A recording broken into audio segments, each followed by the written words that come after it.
નમસ્કાર, આપ જોઈ રહ્યા છો નિર્ભય ન્યૂઝ અને હું છું આપની સાથે રિધિ. ફરી એક વખત દીકરીઓના મુદ્દે હવે મોરબીથી પાટીદાર સમાજ આગળ આવ્યો છે. આજે મારી સાથે મનોજભાઈ પનારા જોડાયેલા છે મોરબીથી, તેમની સાથે સીધી વાતચીત કરીએ. મનોજભાઈ, નિર્ભય ન્યૂઝમાં આપનું સ્વાગત છે. મનોજભાઈ, આજે મોરબીની અંદર એક જાહેર સભાનું આયોજન કરવાનું છે.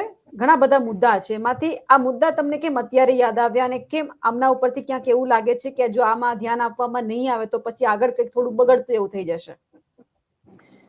આજે મોરબીની રવા પર ગામની જે ચોકડી છે ત્યાં આશરે 10,000 પાટીદારોની એક જનક્રાંતિ સભા નું આયોજન કરવામાં આવેલું છે. આ સભા સમસ્ત મોરબી પાટીદાર સમાજે આયોજન કર્યું છે અને એની અંદર તમામ સિરામિક ઉદ્યોગકારોથી લઈ અને રો મટીરિયલ થી લઈ અને તમામ એસોસિએશનો જે છે, વેપારી, શિક્ષકો, નોકરિયાતો, તમામ લોકોએ આની અંદર સાથ અને સહકાર આપ્યો છે. અને આ સભાનું આયોજન કરવાનો મુખ્ય હેતુ એ છે કે તમે ભલે જાહેરમાં કદાચ બોલતા ન હોય, પરંતુ અંદર ખાને આપણે બધા જ સ્વીકારીએ છીએ કે નવરાત્રી પહેલા 3 મહિના અગાઉ દાંડિયા એટલે કે ડિસ્કો દાંડિયા ક્લાસીસ ચાલુ થાય છે અને એનો હેતુ માતાજીની આરાધનાનો છે જ નહીં, માત્ર ને માત્ર મોજ શોખ અને અલગ પ્રકારની આખી માનસિકતા સાથે આ દાંડિયા ક્લાસીસો મોટા ભાગે શરૂ થતા હોય છે. હું એમ નથી કહેતો કે બધા જ, પણ મોટા ભાગનો કન્સેપ્ટ જે છે એ સનાતન ધર્મ, હિન્દુ સંસ્કૃતિ અને આપણી જે નવરાત્રીની આરાધના છે એનાથી આખો વિપરીત કન્સેપ્ટ હોય છે. અને એના કારણે એક હ્યુમન સાયકોલોજી એમ કહે છે કે 3 મહિના સુધી તમે પિક્ચરના સોંગ, ડિસ્કો દાંડિયા અને લવ સોંગ સાથે તમે એક્શન કરો અને અલગ અલગ રીતે તમે સ્ટેપ શીખો, સાથે છોકરા છોકરી એટલે કે મેલ અને ફિમેલ સાથે આ પ્રકારના કલ્ચરના વાતાવરણમાં રહીએ તો એક હ્યુમન સાયકોલોજી એમ કહે છે કે એની અંદર એટ્રેક્શન નેચરલી જાગે. એમાં કોઈ સીધું જવાબદાર નથી, પણ એ એક મનુષ્ય સ્વભાવ છે અને આના કારણે અનેક પરિણામો પાટીદાર સમાજ ભોગવી રહ્યો છે. એ મોરબીનો હોય કે ગુજરાતનો હોય. અને આમાં માત્ર પાટીદાર સમાજ નહીં, મોટા ભાગના લોકો આનો પ્રોબ્લેમ જે છે એ સમજે છે અથવા તો જાણે છે અને ક્યાંક ને ક્યાંક પોતાના ગામમાં, શહેરમાં, સમાજમાં, સગાવાલામાં આ પ્રકારના દાંડિયા ક્લાસીસના કારણે અનેક દીકરીઓને આવા રોમિયો, ટપોરીઓ, લુખાઓ ફસાવી ફોલાવી અને લગ્નની જાળમાં બંધનમાં બાંધી અને એનો ગેરઉપયોગ ખૂબ થાય છે. આવા સમાચારો નવરાત્રી પછી તમે વાંચીએ છીએ, સાંભળીએ છીએ અને મીડિયાના માધ્યમથી જોઈએ પણ છે. તો કેમ ભાઈ ઘટના બને પછી શું કામ જાગીએ? ઘટના પહેલા પાર કેમ ન બાંધીએ? સુરતની ઘટના બને પછી જ આપણે મીણબત્તી લઈને નીકળવાનું છે દર વખતે? કે એના જેટલા રસ્તાઓ છે, આવી બધી ઘટનાઓ બને છે એના, તો એ રસ્તાને બ્લોકેજ કેમ ન કરીએ? એ લીકેજ બંધ કેમ ન કરીએ? એટલે આવી ઘટનાઓ ન બને, ઓછી બને અને દીકરીઓ પછી કોઈ પણ સમાજની હોય, કોઈ પણ ધર્મની હોય, દીકરી છે, આ દીકરીઓ સાથે આવા ટપોરીઓ, રોમિયાઓ, લુખાઓ કોઈ પણ પ્રકારની એમને ફસાવી અને હેરાન પરેશાન ન કરે, જિંદગી બરબાદ ન કરે, એના માટે મોરબી પાટીદાર સમાજે પહેલ કરી છે કે આવા ડિસ્કો દાંડિયાનો સંપૂર્ણ બહિષ્કાર કરવો. આ વાસ્તવિકતા છે, આ સભાની આ વાસ્તવિકતા છે. પણ આ ખાલી મોરબી પૂરતું છે કે પછી આખા ગુજરાતમાં કરવામાં આવશે? કારણ કે પાટીદાર સમાજ જો તમે આ પહેલ લઈને નીકળ્યા હોય તો ખાલી મોરબી નહીં, પરંતુ બીજી બધી જગ્યા ઉપર પણ છે. એટલે બેન, સ્વાભાવિક છે કે પાટીદાર સમાજની પણ એક જોરદાર માનસિકતા છે કે કોઈ પણ નવી વસ્તુને સ્વીકારવામાં સૌથી પહેલા હોય છે અથવા તો ઝડપથી સ્વીકારતો હોય છે. પછી એને ખબર પડે કે આ જે સ્વીકાર્યું છે એમાં તો આટલા દૂષણો છે અથવા તો આટલા પ્રોબ્લેમો છે, એટલે એ પ્રોબ્લેમોનું પણ સોલ્યુશન બહુ ઝડપથી કરે છે. હું હમણાં મારા મિત્રોને કહેતો હતો કે મોટા ભાગના લોકોએ કોનોકાર્પસ કરીને એક ઝાડ આવતું હતું વિદેશી, એ બધાએ ઢગલાબંધ વાવી દીધું. પછી ખબર પડી 2 વર્ષે 4 વર્ષે કે આ તો નુકસાન કરતા છે. તો રાતોરાત ખાસ કરીને પાટીદાર સમાજ અને ગુજરાતના લોકોએ રાતોરાત એને જેસીબી મારીને એ ઝાડનો નાશ કર્યો. એમ આપણે ત્યાં મોટા ભાગે પાટીદાર સમાજ જે ગુજરાતમાં વસે છે એની એક માનસિકતા છે કે પ્રી વેડિંગ દાખલા તરીકે એ ઝડપથી સ્વીકારી લીધું.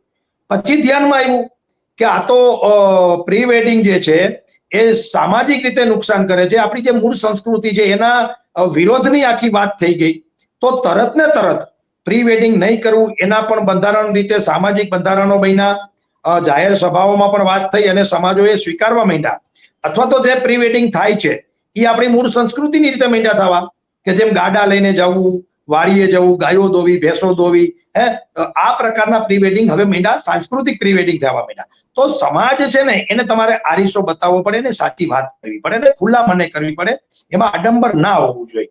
તો સામાજિક રીતે ગુજરાતની જનતા તો સારું સ્વીકારવા વાળી છે અને ખરાબ ઝડપથી છોડી દેવા વાળી છે. કોઈએ પણ કંઈ ખરાબ સ્વીકાર્યું હોય તો એ ઇન્સ્ટન્ટ સમજાય એટલે મૂકી દે એ પ્રકારની આપણી ગુજરાતની જનતા ને પાટીદાર સમાજ છે ખાસ. તો આ દાંડિયા ક્લાસીસો જે છે ગરબાના નામે, માતાજીના નામે એક આખી સંસ્કૃતિને નુકસાન કરતી જે પ્રવૃત્તિ ડિસ્કો દાંડિયાના ક્લાસીસના નામે થઈ છે એ સમાજને અમે સમજાવવાનો પ્રયત્ન કરશું. એટલે ગુજરાતનો પાટીદાર સમાજ સહિત તમામ ગુજરાતીઓ આ વાતને ઝડપથી સમજશે કે આ તો એકદમ દૂષણ છે અને આ દાંડિયા ક્લાસીસની આડમાં અસામાજિક તત્વો, અસામાજિક પ્રવૃત્તિઓ કરે છે અને ઘણી બધી જિંદગી દીકરીઓની બરબાદ કરે છે. એટલે ઝડપથી આ વિષયને ઈ છોડી પણ દેશે. અને હું આપના માધ્યમથી બેન કહું છું કે અમે લોકો માતાજીના નવરાત્રીના, માતાજીના ગરબાના કે પ્રાચીન આપણી જે સંસ્કૃતિ છે એના વિરોધી જ નથી, એના સમર્થક છીએ. એટલે જે આખી આ વ્યવસ્થા આપણી જે શેરી ગરબા હતા, આપણી જે ગામડાની ગરબીઓ હતી, શહેરોમાં સોસાયટીની જે ગરબીઓ હતી, એ બધી જ સંસ્કૃતિને ભૂલાવીને આજે જે અર્વાચીન આખું કન્સેપ્ટ આ દાંડિયાના માધ્યમથી આવ્યો છે એનો અમે વિરોધ કરીએ છીએ. એની અંદર પણ અમે મોડર્ન જમાનામાં અમે એ વાત પણ સ્વીકારીએ છીએ કે કલા, સંસ્કૃતિ, સંગીત, ડાન્સ બધું જ આવડવું જોઈએ ને શીખવું જોઈએ, એનો વિરોધ નથી. પણ એની કઈ જગ્યાએ, કોની પાસે અને ક્યાં જઈને શીખવું જોઈએ એનું ભાન પાટીદાર સમાજની બેન દીકરીઓને હોવું જોઈએ અને આ સમજણ ગુજરાતના તમામ સમાજના લોકોને હોવું જોઈએ. એટલા માટે અમે આની સાથે એક યોજના પણ છીએ. માત્ર વિરોધ આ ડિસ્કો એવું નહીં, પરંતુ મોરબી પાટીદાર સમાજને અપીલ કરવાના છીએ આજની સભામાં કે તમે તમારી સોસાયટીમાં બધી જ બહેનોને ભેગા કરી અને બે દીકરીઓને પૈસા આપીને, એટલે કે એમને એમનું મહેનતાણું આપીને તમે ત્યાં બોલાવો ને આપણી પ્રિમાઇસીસમાં ગરબા શીખો. એપાર્ટમેન્ટની નીચે દીકરી કોઈને બોલાવી અને ગરબા શીખો. ભાઈઓને શીખવાય તો ભાઈઓ બીજા કોઈ સારા ગરબા શીખડાવતા એવા યુવાનોને બોલાવીને શીખે. પણ આપણી પ્રિમાઇસીસમાં, આપણી જગ્યા ઉપર જે સામાજિક સંસ્થાઓ છે, પાટીદારોની ખૂબ વાડીઓ છે, સ્કૂલો છે, એની અંદર આપણી પ્રિમાઇસીસમાં શીખે, જેથી કરીને આવા ટપોરીઓ, રોમિયો અને આવારા તત્વો છે એ આવી બેન દીકરીઓને ફસાવી અને પછી જે જિંદગી બરબાદ કરવાના ઘટનાઓ બને છે એને રોકી શકાય. એટલે બે પ્રકારે આજની મીટિંગ છે. સમાજને અપીલ કરવાના છે કે આવા ડિસ્કો દાંડિયામાં દીકરીઓને રોકવામાં આવે અને આપણી જ જગ્યા ઉપર, આપણી પ્રિમાઇસીસમાં કરવામાં આવે. એટલે પણ આ બધી બાબતે તો પહેલા મા બાપે જાગૃત થવાની જરૂર છે, કે કારણ કે પરમિશન તો ત્યાંથી મળે છે જવા માટે. બેન એમાં પણ ઘણા બધા વિષય છે. જ્યારે સમાજ આખો એ તરફ વળે છે ને ત્યારે મા બાપનું પણ આજની યુવા પેઢી માનતી નથી. એટલે જ આજની આ મોટી સભા રાખવાનો અમે પ્રયત્ન કર્યો છે. એની અંદર એ જ વાત દીકરીઓને કરવાના છીએ કે આજની દીકરી ભણેલ ગણેલ સમજદાર છે, માત્ર એને દિશા આપવાની જરૂર છે કે તમારા ભવિષ્ય માટે શું ખોટું છે ને શું સાચું છે. આજે મા બાપ કરતા મોટા ભાગની દીકરી દીકરાઓ વધુ ભણેલા છે, વધુ સમજદાર છે, પણ એને દુનિયાદારીનો અનુભવ નથી ખાલી. અને એની જે ઉંમર છે, મેં જેમ હ્યુમન સાયકોલોજીની વાત કરી, અમારી લડાઈ અથવા તો અમારી વાત એ જ છે કે શા માટે 3 મહિના સુધી આ પ્રકારના દાંડિયાઓની અંદર આપણી દીકરીઓ કોઈનો શિકાર બને, 3 મહિના સુધી એવા સોંગ વાગે, એવું વાતાવરણ ત્યાં ઊભું થાય કે ઓટોમેટિક કોઈની સાથે ફિલિંગ મંડે આવવા. એટલે એના કારણે જે પરિણામો પછી સમાજને ભોગવવા પડે છે અને એના પરિણામો પરિવારોને ભોગવવા પડે છે અને છેલ્લે એ દીકરીને પણ ભોગવવાનો વારો આવે છે. એટલે આવું વાતાવરણ જ આપણે ઊભું કરવાનો જે એક આપણી જ ભૂલના કારણે ઉભો થયો છે અને સંસ્કૃતિને નુકસાન કરે છે, ધર્મને નુકસાન કરે છે. મૂળ આપણી જે પ્રાચીન ગરબીઓ હતી એની અંદર ખરેખર માતાજીની આરાધનાની વાત હતી, એ તો દૂર દૂર સુધી આમાં રહેતી નથી. એટલે આખી એ વાત એ થર્ડમાં આ ડિસ્કો દાંડિયા ક્યાંક ને ક્યાંક જવાબદાર છે. હું બેન તમને જણાવું તો આ દાંડિયાઓ મોરબીની અંદર જ વાત કરું તો 5 વર્ષ પહેલા હતા જ નહીં. ક્યાંક ખૂણા ખાચકે આવા ડિસ્કો દાંડિયા હશે અને બહુ ઓછા લોકો આમાં શીખવા જતા હતા. એની જગ્યાએ અને 15-20 દિવસ મહિનો દિવસ અગાઉ હોય નવરાત્રીના, એની જગ્યાએ અત્યારે આવા ટાઉનશીપ જેવું અત્યારે મોરબી ગણાય એમાં રાફડો ફાટ્યો છે આ પ્રકારના ડિસ્કો દાંડિયાનો. અને 3 મહિના અગાઉ જો આ વાતને રોકવામાં ન આવે તો હું ગેરંટી સાથે બેન તમને કહું છું નિર્ભય ન્યૂઝના માધ્યમથી કે આ 12 મહિના ચાલુ થઈ જાય, આ નોરતાથી આવતા નોરતા. અને દરેક સોંગ ઉપર તમારે સ્ટેપ શીખવા અને દરેક સોંગ ઉપર તમારે નાચતા તમને આવડવું જોઈએ. આ પ્રકારના દાંડિયા 12 મહિના સુધી પછી શરૂ થઈ જાય પછી આ વિષયને રોકવો અઘરો પડે. એટલા માટે અમે પાણી પહેલા પાળ બાંધવાનો નાનકડો અમારો પ્રયત્ન છે અને અમને વિશ્વાસ છે કે અમારી વાત પાટીદાર સમાજ સહિત મોરબીની તમામ જનતા સ્વીકારશે અને આ દૂષણમાંથી દરેક મા બાપ ઈચ્છે છે કે પોતાના દીકરી દીકરા બચે. અને આમાં આ એક સામાજિક લડાઈ છે અને એ વૈચારિક લડાઈ છે ને એ વૈચારિક વાત અમે મંચ ઉપરથી આજે કરવાના છીએ. હવે આ જાહેર મંચ ઉપરથી તમે ક્યાંક આહવાન કરશો પછી એમ જ તો કોઈ દાંડિયા ક્લાસીસ બંધ નહીં થઈ જાય. મા બાપ ના પડશે તેમ છતાં જે લોકોને જવાનું છે તો ગમે તે રીતે જશે, તો પછી એમને બંધ કરાવવા માટેનું કંઈક સોલ્યુશન તો હશે ને?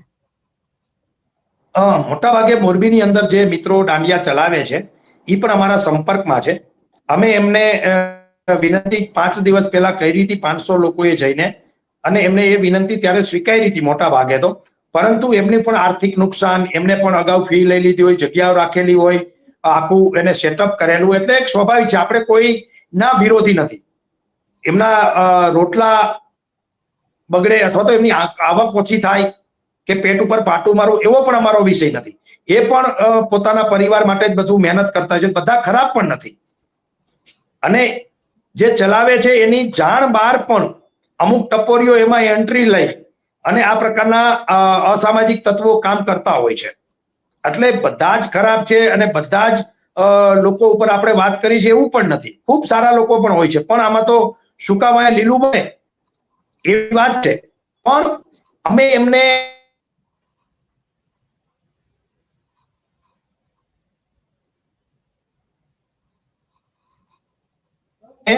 અમારી સોસાયટીઓમાં, અમારા પ્રીમાઇસીસમાં, અમારી સંસ્થાઓમાં જે છોકરા છોકરીઓ આ ક્લાસીસ કરાવે છે, જાણે છે અને શીખડાવે છે, એમને અમે હાયર કરશું.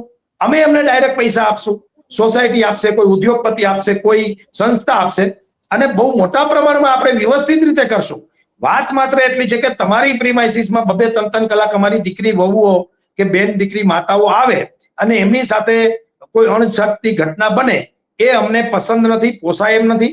અને આવડો મોટો સમાજ છે, 5 આંગળી સરખી ના હોય, એટલા માટે આપણે એવી વ્યવસ્થા ઊભી કરવાના છે કે એ ક્લાસીસ વાળા મિત્રો જે છે એમની પણ ઇન્કમ બરાબર ચાલતી રહે અને જે લોકોને શીખવું છે, આ પ્રકારનો શોખ છે, એમનો પણ વ્યવસ્થિત રીતે વ્યવસ્થા જળવાઈ રહે.